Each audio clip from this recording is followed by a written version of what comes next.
What if I told you that stress isn't the biggest deterrent to your progress? What if I told you that it's not what you're afraid of that's stopping you, but rather it's how you're reacting to the fear and how you're reacting to the stress that's actually causing blockades in your life? The more you understand this is the more that you can appreciate that it's not about what's going to happen in your life. It's not about what you're going to go through. It's actually how you're going to deal with what you go through. That's going to either put you in a beneficial position in life or set you back. And this is why knowing how to stay calm is such an important thing, especially on your journey to becoming the best version of you. So let's talk about it today. I'm going to show you how I stay calm 99.9% of the time. And I guarantee you, these are going to be helpful tips so that the next time you deal with stress, the next time you deal with adversity, the next time you deal with a situation that you wish that you weren't dealing with and you're about to lose your temper, just knowing these steps will help you circumnavigate and end up on the right side of things. Because as my mom always told me and drilled this in my head from I was young, it's not about what happened.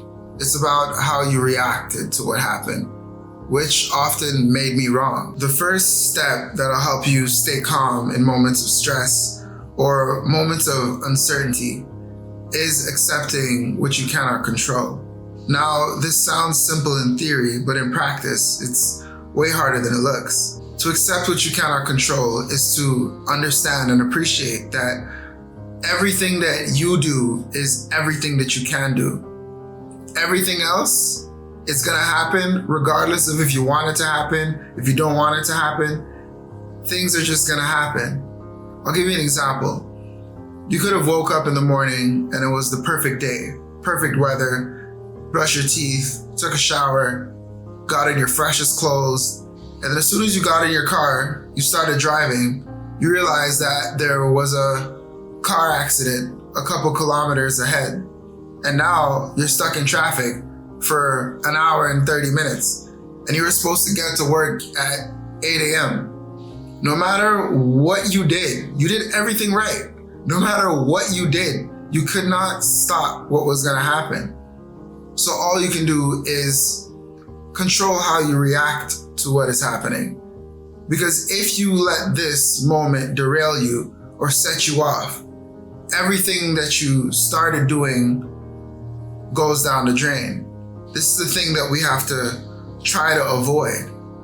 We gotta stop taking moments and turning them into bad days, or turning a bad day into a bad week, or turning a bad week into a bad month or in a bad year, when it was just one moment.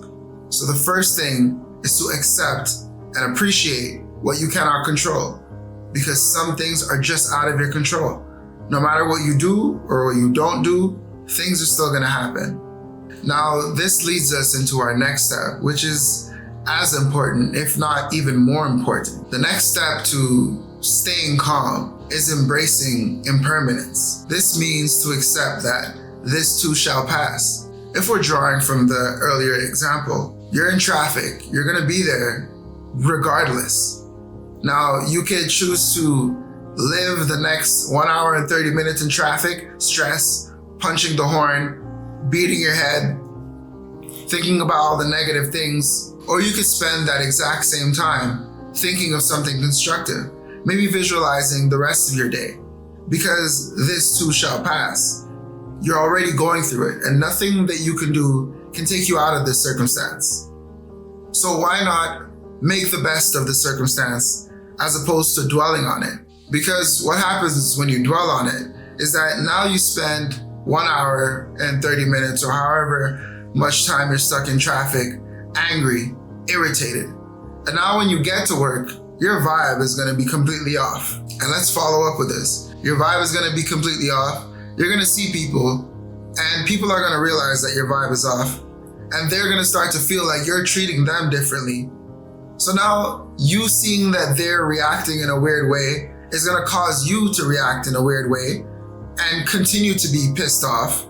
And then the whole day just derails and derails and derails and derails just because of the energy that you chose to keep with you as opposed to letting it go.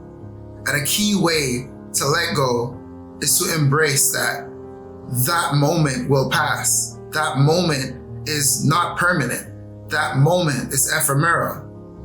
You are the consistent, the denominator in the situation. You gotta keep going. The third step is to control your reaction. Now, this is the thing that may be the hardest thing to do, but it is also the most important thing to do. If we're keeping on the example of you getting stuck in traffic on your way to work, imagine if you let your temper get the best of you. Now everyone in traffic is an enemy. You're starting to honk people. Maybe you're starting to speed when you're not supposed to speed, which can cause an accident, which puts you in even more trouble. So think about how you're reacting to the stress, because sometimes just a little inch of a bad moment causes us to react to create a world of trouble. And like I said, this is something that my mom always told me, because I was a person that as soon as there was a tiny bit of disrespect that would come my way, I would do the most, and it would never serve me. And sometimes it wasn't even most of the times it wasn't even warranted. A little bit of a backstory. I was a person that never knew how to keep their cool. Growing up, I was a kid that was always getting in trouble. I was always starting fights. I was, looking for a way to create some type of turmoil. Growing up, I was that kid that was always getting in trouble with the teachers, with the principals.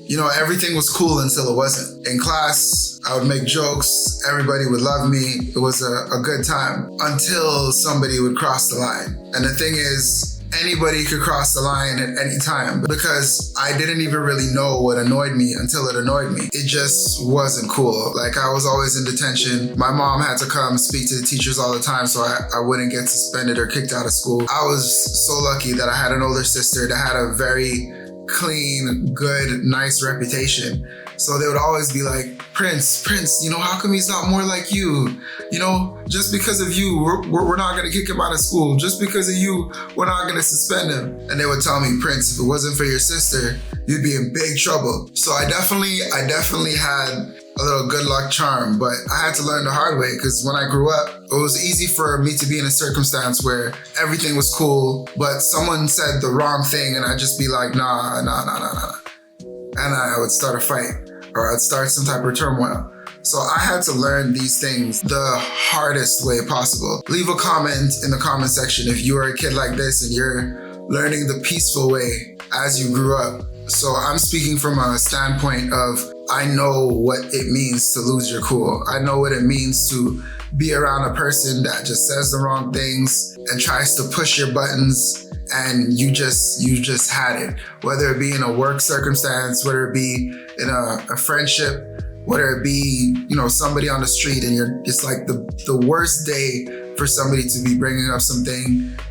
There's so many circumstances and scenarios where you could lose your cool. But I'm just gonna let you know that I dealt with those circumstances as well, and I've become a person that knows how to stay calm. Let's get into step 4. Now, the fourth thing that's gonna help you with being calm, especially in moments of high stress, is thinking about the stress differently. I'll explain. Instead of seeing the stress that's happening in your life as something that came to attack you, to take you down, to derail you from having a good day, to derail you from having good things, see it as something that is happening for you. These things are happening so that you could become stronger, more resilient, so that it could build your character, so that you could finally become the person that you always wanted to be. If you take everything that happens in your life and say, why is this happening to me? How come this happened to me and this didn't happen to another person? Why is everything always falling down on my head? And I did all these good things in life and now all these bad things. Woe is me. If you're always treating yourself like a victim, you will always be the victim. So think about it in a different way. Instead of thinking there's an obstacle in the way, think The obstacle is the way. This is what's going to make you stronger. You get to deal with this thing that is automatically going to make you better. I don't know if any of you ever played Pokemon Silver on the Game Boy Advance. So long story short, you'd have to walk through the grass and fight all these lower level Pokemon in order to get a higher HP and to level up. So even if you wanted to challenge the big boss, the leader, you had to walk through the grass a lot of times to fight all these low level Pokemon so that your Pokemon can be strong enough to face the leader. This is the same thing in life. These obstacles that you're going through, these minor inconvenience, is building you to become who you truly are. So you could one day face the bigger problems that will inevitably come at you in your life. So, moral of the story, be like a Pokemon trainer, raise your HP, build your character, and become more calm. Step number 5, which is gonna help you dramatically in moments of stress, is to know how to find your calm in moments of non-stress. So this means that even when you're not faced with anything, practice meditation, practice stillness, practice being alone, breathing, and finding your inner calm. And once you find this inner calm, when it is going to be perturbed, you're going to be better equipped to deal with it because you already know what your inner peace looks like. So you know when something is sent deliberately to disturb that peace. So when you're not facing issues, try to incorporate breathing techniques. Try to incorporate meditation. Try to incorporate self-reflection, self-analysis. And the more that you look inward is the more that whatever is happening outward becomes irrelevant. So this is one of the best things that you can do for overall calm in your life, so that you can deal with things in a more leveled way, as opposed to being triggered every single time something happens in your life. And the final step to keeping your calm, especially when you're dealing with moments of stress, and that's to always act with virtue and not emotion. And this is important because emotion fluctuates. Emotion is high, then it's low, then it's really high, then it's really low, and then you think you're stable for a little bit of time, and then it dips, then it goes back up. If you live life like that, you're always going to be dealing with something that you don't want to be dealing with because your emotions are all over the place. But if you have a set virtue, set principles, set ways of being, no matter what you face, you already have a preset on how to deal with these issues. And because you're aware of this preset, before you even get into these issues, you're able to act in a way that quells the problems that are happening in the world. So it's setting a preset so that when you face these issues, you're not as perturbed. Really consider what is on the line for you. Think about what you have to lose and what you have to gain.